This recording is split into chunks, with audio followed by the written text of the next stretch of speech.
இந்த வீடியோவில் நம்ம எதை பற்றி பார்க்க போகிறோம்னா, பொங்கல் பரிசு மற்றும் மகளிர் உரிமை தொகை குறித்து முக்கியமான அறிவிப்பு ஒன்று விலகி உள்ளது. அது என்ன என்பதை பற்றி தான் இந்த வீடியோவில் நம்ம டீட்டெயிலாக பார்க்க போகிறோம்.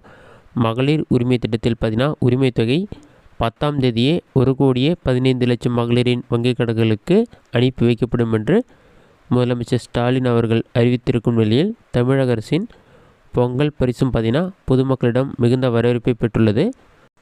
பொங்கல் பண்டிகையை மக்கள் சிறப்புடன் கொண்டாடுவதற்காக பார்த்தீங்கன்னா வருடந்தோறும் தமிழக அரசு சார்பில் அரிசி, சர்க்கரை, கரும்பு போன்றவற்றுடன் பணம் அடங்கிய பொங்கல் பரிசு தொகுப்பு வழங்கப்பட்டு வருகிறது. அந்த வகையில் பார்த்தீங்கன்னா இந்த வருடமும் தைப்பொங்கலையொட்டி அரிசி குடும்ப அட்டைதாரர்களுக்கும் இலங்கை தமிழர் மறுவாழ்வு முகாம்களில் வசிக்கும் குடும்பங்களுக்கும் பொங்கல் பரிசு தொகுப்பாக 1 கிலோ பச்சரிசி, 1 கிலோ சர்க்கரை, 1 முழு கரும்பு, ரொக்கப்பணம் 1000 ரூபாய் வழங்கப்படும் என்று முதலமைச்சர் அவர்கள் அறிவித்துள்ளார். அதன்படி பார்த்தீங்கன்னா 2.20 கோடி குடும்ப அட்டைதாரர்களுக்கு பொங்கல் சிறப்பு தொகுப்பு மற்றும் ரொக்கப்பணம் ரூபாய் 1000 வழங்கப்படுகிறது. இதற்காக பார்த்தீங்கன்னா நேற்று முதல் ரேஷன் கடை ஊழியர்கள் வீடு வீடாக சென்று டோக்கன் விநியோகம் செய்து வருகிறார்கள். அந்த வகையில் பார்த்தீங்கன்னா டோக்கனில் பொங்கல் பரிசு தொகுப்பு வழங்கும் நாள், நேரம் உட்பட விவரங்கள் பதிவாகியுள்ளது. வருகிற 10ஆம் தேதி முதல் தமிழகம் முழுவதும் உள்ள 35,000 ரேஷன் கடைகள் மூலமாக பொங்கல் பரிசு தொகுப்பு வழங்கப்பட உள்ளது.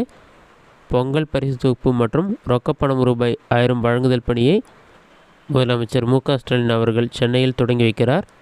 இந்த நிலையில் பார்த்தீங்கன்னா பொங்கல் பரிசு விநியோகம் ரேஷன் கடைகளில் உள்ள விற்பனை முனைய கருவியில் கார்டுதாரர்களின் விரல் ரேகை சரிபார்ப்பு வாயிலாக மேற்கொள்ளப்பட வேண்டும் என்றும் உணவு வழங்கல் துறை ஆணையர் மாவட்ட கலெக்டர்களுக்கு உத்தரவிட்டுள்ளார். இது தொடர்பாக வழிகாட்டுதல் சுற்றறிக்கை ஒன்றை அவர் வெளியிட்டுள்ளார். அதில் பொங்கல் பரிசு தொகுப்பு விநியோகத்தை ஜனவரி 10ஆம் தேதி முதல் துவக்க வேண்டும். தொடர்ந்து 14ஆம் தேதி வரை மேற்கொள்ள வேண்டும். 12ஆம் தேதி வெள்ளிக்கிழமை ரேஷன் கடைகள் செயல்படும் என்றும், ரொக்கத்தொகையுடன் கூடிய பொங்கல் பரிசு விநியோகம் ரேஷன் கடைகளில் உள்ள விற்பனை முனைய கருவியில் கார்டுதாரர்களின் விரல் ரேகை சரிபார்ப்பு வாயிலாக மேற்கொள்ள வேண்டும் என்றும், விரல் ரேகை சரிவர தெளிவாக பதிய இயலாத அட்டைதாரர்களுக்கு மட்டுமே அவர்கள் நேரில் வருகை தருவது உறுதி செய்யப்பட்டு பதிவேட்டில் கையொப்பம் பெற்று ரொக்கப்பணம் மற்றும் பரிசு பொருட்கள் விநியோகம் செய்யப்படலாம் என்றும் கூறப்பட்டுள்ளது.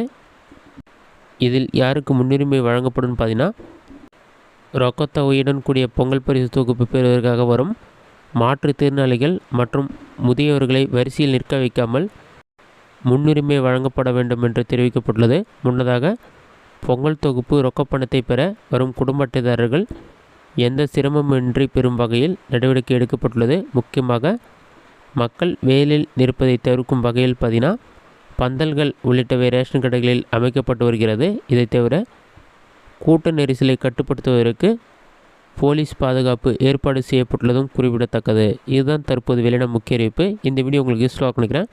இந்த வீடியோ பிடிச்சிருந்தால் லைக் பண்ணுங்கள். வேறு ஏதாச்சும் டவுட் இருந்தால் பஸ்ஸில் கொண்டு பண்ணுங்கள்.